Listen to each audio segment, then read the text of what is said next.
Deer viewers, আসসালামু আলাইকুম। You are learning English and I am Shafiul Saheb. প্রিয় শিক্ষার্থী, তোমরা যারা অনার্স পরীক্ষা দিতে যাচ্ছ অথবা ডিগ্রি পরীক্ষা দিতে যাচ্ছ, ডিগ্রি অথবা অনার্স, তোমাদের জন্য এই ভিডিওগুলো অবশ্যই তোমরা ভিডিওগুলো ভালো করে দেখবা, খাতা কলম নিয়ে হচ্ছে লিখবা। কারণ এগুলো হচ্ছে প্রাইভেটে যেরকম পড়ানো হবে তার থেকেও দেখবা যে এই ভিডিওগুলো অনেক কাজে দিবে তোমাদের। সো আর দেরি না করে তাহলে আমরা চলে আসি মূল পর্বে। আমরা ছিলাম রাইট ফ্রম ভার্ব পর্বের মধ্যে। তো রাইট ফ্রম ভার্ব আজকে হচ্ছে পরের ভিডিওটি। অবশ্যই তাহলে আগের ভিডিওটা তোমরা দেখে নিবা, ভিডিও দেওয়া আছে, তোমরা অবশ্যই দেখে নিবা।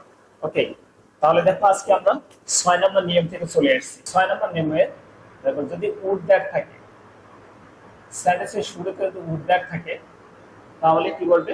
তখন সাবজেক্টে ভার্ব বলবে হচ্ছে কুড। তাহলে আমরা এখানে কি বসাবো? কুড বসাবো। আর তারপর হচ্ছে ভি1, রাইট? তাহলে দেখো ভি1 বসাবো আর কুড বসাবো। তবে লক্ষ্য আমার থাকতে হবে উড দ্যাট প্লাস সাবজেক্ট। প্রথমে উড দ্যাট থাকবে, তারপর সাবজেক্ট থাকবে। তাহলে আমাকে বসাতে হবে কুড এবং ভার্বের প্রেজেন্ট ফর্ম। ওকে, আমি তাহলে এক্সাম্পলে আসি। দেখো উড দ্যাট আই, ব্র্যাকেটে লিখলাম বি আ ডক্টর। আচ্ছা, দেখো তো তাহলে আমরা কি বসাবো? আগে কিন্তু বলা ছিল যদি বি থাকতো তাহলে সাবজেক্ট প্লাস উইশ থাকে, ওখানে বি থাকলে আমরা ওয়ার বসাতাম। এইখানে কিন্তু ওয়ার বসানো যাবে না। তাহলে প্রথমে আমরা পুট বসালাম, আর এটা হচ্ছে প্রেজেন্ট ফর্ম, মানে হচ্ছে বেস ফর্ম হচ্ছে বি, বি এ বলতে, রাইট? তাহলে বি বসে দেব। আরেকটা एग्जांपल দেখি আমরা। Would that they to fly, এটা থাকলো। তাহলে আমার দেখো আবার দেয়া আছে সাবজেক্ট প্লাস, মানে প্রথমে দেয়া আছে উড দ্যাট, তারপর সাবজেক্ট দেয়া আছে। তাহলে আমরা এখানে কি বসাবো? কুড বসাবো। বসালাম কুড, তারপর ভার্বের প্রেজেন্ট ফর্ম ফ্লাই, ফ্লাই বসাবো। তো মনে রাখবা যে টু থাকে, এই টুটা বসে না, এই টু সবসময় উঠে যায়। তাহলে আমরা এবার পরের নম্বরে চলে আসি, অর্থাৎ 7 নম্বর। তাহলে 7 নম্বর আমরা দেখি কি বলা যায়। বলতে লেস্ট থাকে, লেস্ট, লিস্টের পর শুধু আমাকে শুট বসাতে হবে না মাইট বসাবো, দুইটা জিনিসের যে কোনো একটা বসাতে পারবো। তাহলে লিস্টের পর হয় শুট বসাবো আর না হলে মাইট বসাবো, শুট বা মাইট। আর শুট বা মাইট যেটাই বসুক না কেন এরপর ভার্বের প্রেজেন্ট ফর্ম বলবে, রাইট? তাহলে লিস্ট থাকলে শুট বা মাইট বলবে, ভার্বের প্রেজেন্ট ফর্ম বলবে। অবশ্যই নোট করে নিবা তোমরা। এবার example, walk fast lest you miss the class। তাহলে দেখো যেহেতু লেস্ট আছে, লেস্ট এর কারণে আমরা শুড অথবা মাইট, আমার ইচ্ছা, তাহলে আমি শুড বসালাম। কেউ যদি মাইট বসায় কোনো প্রবলেম নাই, শুড বা মাইট যে কোনো একটা বসে দিলেই হয়ে যাবে। সো এর আর এক্সাম্পল আমি দিলাম না, একটা এক্সাম্পলে আমার মনে হয় যথেষ্ট। পরের নাম্বার আসি, নাম্বার হচ্ছে 8। এবার হচ্ছে ইউজ টু। ইউজ টু যদি থাকে তাহলে এরও হচ্ছে দুইটা নিয়ম আমাদের মনে রাখতে হবে। ইউজ টু থাকলে দুইটা নিয়ম। কি নিয়ম? তাহলে ইউজ টু থাকলে হচ্ছে সরাসরি ভার্বের প্রেজেন্ট ফর্ম বসে, ইউজ টু থাকলে ভার্বের প্রেজেন্ট ফর্ম। কিন্তু এখানে যদি এম ইজ আর দেয়া থাকে, এম ইজ আর, তারপর যদি গেট থাকে, ঠিক আছে, এরপর যদি ইউজ টু থাকে, তাহলে এদের পর যদি ইউজ টু থাকে তখন আমরা কি ভার্বের প্রেজেন্ট ফর্মের সাথে আইএনজি বসাবো। ওকে, তাহলে ইউজ টু থাকলে আমাদের নিয়মটা হচ্ছে ভার্বের প্রেজেন্ট ফর্ম বসাবো, 1 নম্বর নিয়ম। 1 নম্বর নিয়ম নয়, 2 নম্বর নিয়ম থেকে আসছে। তাহলে আমরা কি বসাবো? তাহলে am is are, was were, যে বা সাহায্য থাকে, অথবা গেট গট থাকে, তারপর ইউজ টু থাকে, ভার্বের সাথে আইএনজি বসাবো। Example, he is use to, bracket থাকলে হচ্ছে ওয়ার্ক।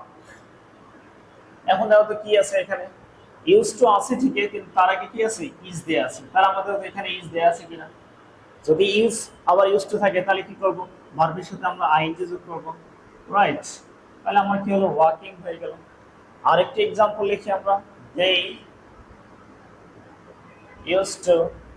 আবার ধরো তোমার সেম ওয়ার্ডটাই লিখে দিলাম ওয়ার্ক। তাহলে এবার কি আমরা আইএনজি যোগ করতে পারবো?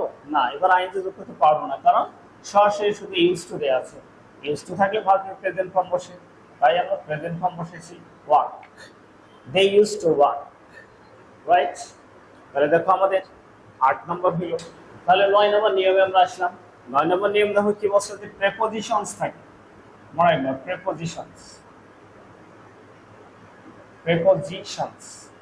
তাহলে আমরা প্রেপোজিশনস গুলো তো চিনি, তাই না? কোনগুলো? যেমন ইন, অন, বাই, উইথ, আরো অনেকগুলো আছে প্রেপোজিশন। তাহলে আমরা যদি প্রেপোজিশন পাই, তাহলে প্রেপোজিশনের পর সরাসরি আছে ভার্বের প্রেজেন্ট ফর্মের সাথে আইএনজি যোগ করতে হবে। ক্লিয়ার? তাহলে প্রেপোজিশনের পর ভার্বের সাথে আইএনজি যোগ করব। Example, he is fond of, ধরো ব্র্যাকেট থাকলে ট্রাভেল। ট্রাভেল মানে কি? ভ্রমণ করা। He is fond of travel. তাহলে এখানে দেখো তো আমার অফটা কি প্রেপোজিশন না? যেহেতু এটা প্রেপোজিশন, তাহলে প্রেপোজিশন পরে দেয়া আছে কি, আমরা কি বসাবো? ট্রাভেলিং, ট্রাভেলিং আইএনজি যোগ হবে। রাইট? তাহলে আমি হয়তো আরেকটা নিয়ম মানে উদাহরণ আর দেয়া খুব একটা বোধ করলাম না, কারণ প্রেপোজিশনের পর আইএনজি যোগ করতেই হবে। ওকে, নাম্বার 10। তো 10 হচ্ছে মডেলস। তো মডেলস কোনগুলো? মডেলস অবশ্যই তোমরা জানো কোনগুলো। Shall, should, then will, would, can, could, may, might, must, need, dare, ought to। এগুলো হচ্ছে মডেলস। এবং এর সাথে আর কিছু জিনিস আছে, সেটা কি? Had better, had better, had rather, would better, would better, would rather, would better, would rather. Okay, cannot, but, couldn't but। যদি এরা থাকে তাহলে আমরা কি বসাবো ফাইনালে? তাহলে আমাদের বসাতে হচ্ছে V1 বসে।